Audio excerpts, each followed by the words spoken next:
नमस्कार, मैं संतोषी और आज मैं आपके सामने एक ऐसी कहानी लेकर आई हूँ जो सच्ची घटना पर आधारित है। ये कहानी है राजस्थान के सलुम्बर जो कि अजमेर में है। मैं आपको बता दूँ ये कहानी सच्ची घटना पर आधारित है, तो आपका समय बर्बाद किए बिना हम इस कहानी को आगे जानते हैं। इतिहास के पन्नों से निकली ये कहानी ना सिर्फ प्रेम के प्रतिमूर्ति को दर्शाती है, बल्कि प्रेम के साथ बलिदान के स्वरूप को युवा पीढ़ी के सामने रखती है। ये कहानी है राजस्थान के एक स्थान सलुम्बर जो कि अजमेर के पास है।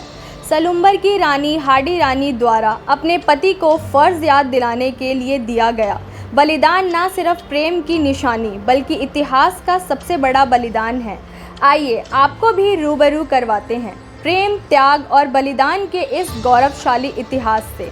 बात 16वीं शताब्दी की है जब किशनगढ़ का राजा मान सिंह को बनाया गया। उसी वक्त राजा मान सिंह की पुत्री रानी चारुमती को औरंगजेब द्वारा विवाह का प्रस्ताव भेजा गया। यह प्रस्ताव क्रोध में आकर भेजा गया था क्योंकि रानी चारुमती द्वारा औरंगजेब की तस्वीर का अपमान किया गया था और फिर यही तस्वीर एक संदेशवाहक द्वारा दिल्ली दरबार में भिजवा दी गई। इसी कार्य की वजह से औरंगजेब ने यह निर्णय लिया कि अब तो उसी रानी से विवाह करेंगे जिसने उसकी तस्वीर का अपमान किया और उनके द्वारा राजा मानसिंह को विवाह का प्रस्ताव भिजवा दिया गया।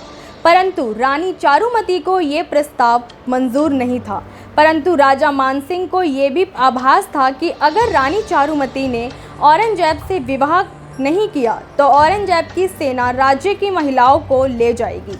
इसीलिए राजधर्म को निभाते हुए उन्होंने चारुमती को विवाह के लिए बोला, परंतु ये निर्णय चारुमती को बिल्कुल भी स्वीकार नहीं था। उसी वक्त उदयपुर के शासन महाराजा राज सिंह ने अपने शौर्य और पराक्रम एवं महिलाओं की रक्षा के लिए प्रसिद्ध थे और इसका आभास चारुमती को भी था। इसीलिए रानी चारुमती ने एक पत्र में संदेशवाहक द्वारा राजा राज सिंह के दरबार में भिजवाया और जब संदेशवाहक यह पत्र भरे दरबार में पढ़ता है तो राजा राज सिंह चौंक जाते हैं क्योंकि उस पत्र में लिखा होता है चारुमती ने अपनी सुरक्षा की मांग की होती है और वो तन और मन से उसको अपना पति मान चुकी हैं। इसी में उनकी ये जिम्मेदारी हुई कि औरंगजेब से उनकी रक्षा करें। अब राजा राज सिंह ने निर्णय ले लिया था कि वो रानी चारुमती से विवाह करेंगे।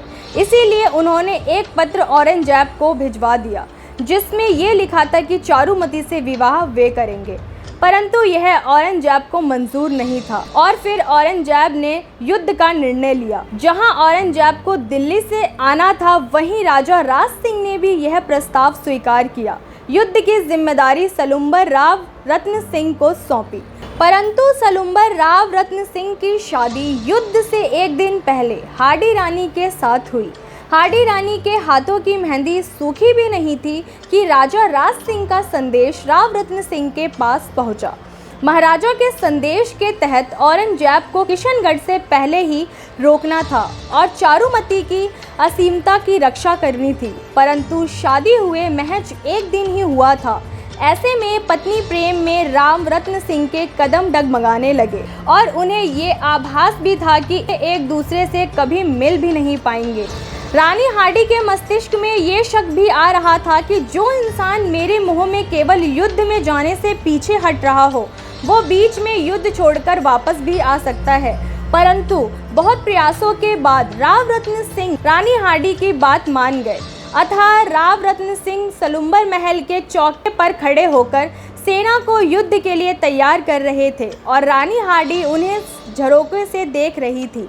जब राव रत्न सिंह ने रानी को देखा तो पुनः प्रेमवश खुद को रोक नहीं पाए और पास खड़े सैनिक को रानी के पास उनकी सबसे प्रिय निशानी लाने के लिए भेज दिया।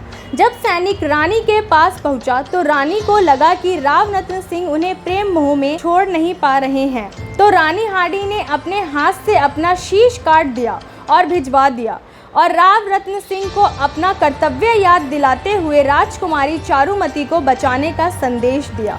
यह देखकर राव रत्न सिंह को अपने आप पर बहुत दुख हुआ। हाडी रानी के शीश को अपने गले से पहनकर युद्ध लड़ा और केवल अपने दम पर औरंगजेब की सेना को हरा दिया।